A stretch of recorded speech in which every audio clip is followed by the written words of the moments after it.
Mitchell Mitchell unplayable Starc in the playoff.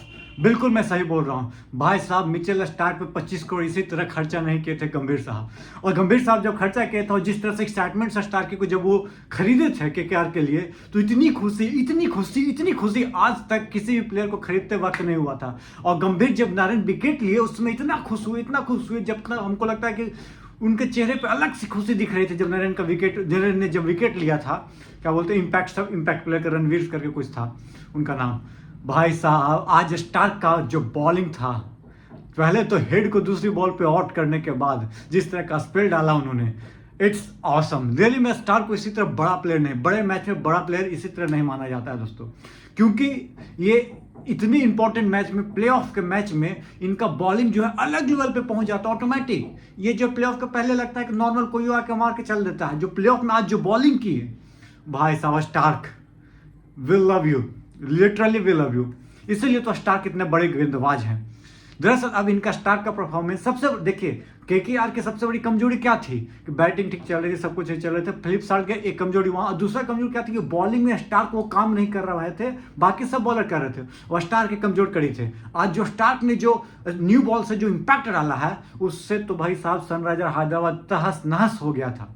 मैं बता रहा हूँ जिस तरह का जो बॉलिंग किया उन्होंने, और जो क्या बोलते हैं, तो राहुल त्रिपाठी में जो बैट पे बॉल लगा था, जो यॉर्कर बॉल, ये जो रिव्यू लेते तो शायद ये जो 160 रन का टारगेट था कहीं 140 130 पे न अटक गया होता। क्यों? क्योंकि उस बॉल पे सिर्फ डीआरएस लेना था और बॉल को आगे खेल गए। जो यॉर्कर वाली बॉल थी ना भाई साहब, कितनी शानदार, मजा आ गया आज स्टार्की की बॉलिंग देखकर खासकर। उसके बाद हम बात करते हैं कि क्लासेन ने कुछ अच्छे कुछ अच्छे हाथ दिखाए, कुछ छक्के मारे, और इस तरह से राहुल त्रिपाठी के लाठी में इतना दम था कि यदि रनआउट नहीं होते तो शायद 20 रन और होता, 20 रन और होता तो शायद मेंटल प्रेशर एक अलग लेवल के 180 185 रन ये बनाते 190 रन, तो एक मेंटल प्रेशर एक अलग लेवल का होता है, इसमें कोई दो राय नहीं है।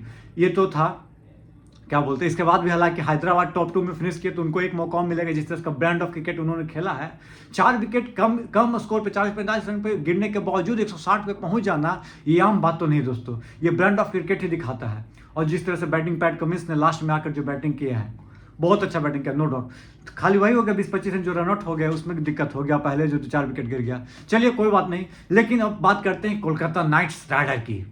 इस बार कोलकाता है तैयार, और फाइनल एक मैच बचा है, उसमें यदि अच्छा खेल जाती है तो कहा जाएगा कि भाई सच में इस बार जो है ना, मतलब कोई इनको मतलब कि बीट कर नहीं सकता था, ऐसा खेलने वाली टीम हो गई। मैं बता रहा हूँ एक खाली कमजोरी यही है कि रहमतुल्लाह गुरबाज जो हैं वो उस लेवल का क्रिकेट खेल पाते हैं कि नहीं। हालांकि देखने को लगा कि वो मतलब कोशिश कर रहे हैं कि फिलिप सॉल्ट की कमी को भरपाई करने की, लेकिन 23 रन 30 रन 50 रन से नहीं होने वाला है। उस तरह के आपको खतरनाक बैटिंग करना होगा, 84 रन 85 रन 100 रन के बैटिंग करना होगा आप फिलिप सॉल्ट की तरह। 50 में मारिए या 60 में मारिए, लेकिन मारिए एकदम लगना चाहिए कि फिलिप सॉल्ट की कमी महसूस नहीं। एक मैच आपके पास बचा हुआ, उसमें एकदम तबातोड़ हिला दीजिए, फिलिप सॉल्ट की कमी बिल्कुल नहीं महसूस होना चाहिए। उसी तरह सुनील नारायण, थोड़ा सा बॉलिंग में उनका दिन थोड़ा सा डाउन हो गया था, लेकिन फिर भी 20 रन मारे, चलो कोई बात नहीं, चलता है। लेकिन अय्यर दोनों, और खासकर वेंकटेश अय्यर, भाई साहब वेल डन, वी अपलॉड। क्योंकि देखिए 4 प्लेऑफ का मैच खेले हैं वेंकटेश अय्यर ने, 3 में उन्होंने 68 तक मारा। आप समझ सकते हो कि कितना बड़ा मैच का बड़ा खिलाड़ी बन के उतरते हैं वेंकटेश अय्यर जी। और वहीं पे भाई साहब कप्तान श्रेयस अय्यर, उनका भी 50, और 2 50 लगाने वाले प्लेऑफ्स में मात्र मतलब जो टॉप 3-4 जो कप्तान हैं उनमें शुमार हो चुके हैं श्रेयस अय्यर भी।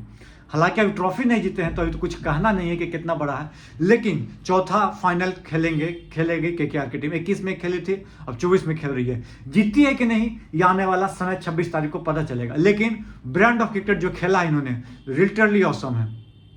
और आज ट्रेविस हेड को बॉलिंग पता नहीं क्यों दिया गया, पता नहीं, चाह रहे थे किसी ओवर में मैच खत्म कर दिया जाए, सच में ट्रेविस हेड खत्म करना बॉलिंग में अच्छा। लास्ट 2 मैच में डक पे आउट हुए ट्रेविस हेड, इसका खामियाजा जो है सनराइजर हैदराबाद को भुगतना पड़ा।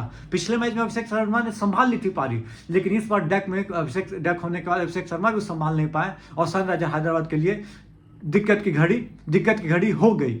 इसलिए ट्रेविस हेड का चलना कितना इंपॉर्टेंट है ये आज हमें समझ में आया। चलिए केकेआर का तो भाई क्या बोले, एकदम दिन बहुत शानदार चल रहा है, लेकिन एक मैच और है। केकेआर को 12-14 वाले रिपीट करना है, वो जोन को, तो भाई साहब एक मैच को और दिल को धड़कन को थाम कर उस मैच में अपना बेस्ट देना होगा। चाहे वो आंद्रे रसल का बेस्ट हो, चाहे वो स्टार्की का बेस्ट हो, चाहे नरेन नारायण का बेस्ट हो, चाहे वो वरुण चक्रवर्ती का बेस्ट हो। यदि ये बॉलर यदि चल जाते हैं, वरुण क्या बोलते हैं, सॉरी हर्षित राणा हो, चाहे अरोड़ा हो, सबको बॉलिंग अच्छे लेवल का करना होगा। बैटिंग में तो कमाल दिखाना होगा, चाहे नीतीश राणा हो, चाहे क्या बोलते हैं रहमदुल्ला गुरबाज जी हो, चाहे नरेन हो, चाहे श्रेयस अय्यर हो, सबको बैटिंग उस दिन अच्छा करना होगा। चलिए, मेन तो कल का मुकाबला है राजस्थान वर्सेस आरसीबी। एक जो है जीतते आ रही है कंटिन्यू लगातार, और एक तरफ आरआर है जो लगातार हारते आ रही है। एक तरफ बटलर नहीं है, इनका जो छाती है जीत के साथ चौड़ा हो चुका है। देखना दिलचस्प ये होगा कि क्या कमाल कर राजस्थान कल क्या आरसीबी के जीत के स्ट्रिक को रोक पाती है या नहीं, सेकंड एलिमिनेटर में जा पाती है नहीं, देखना ये दिलचस्प होगा।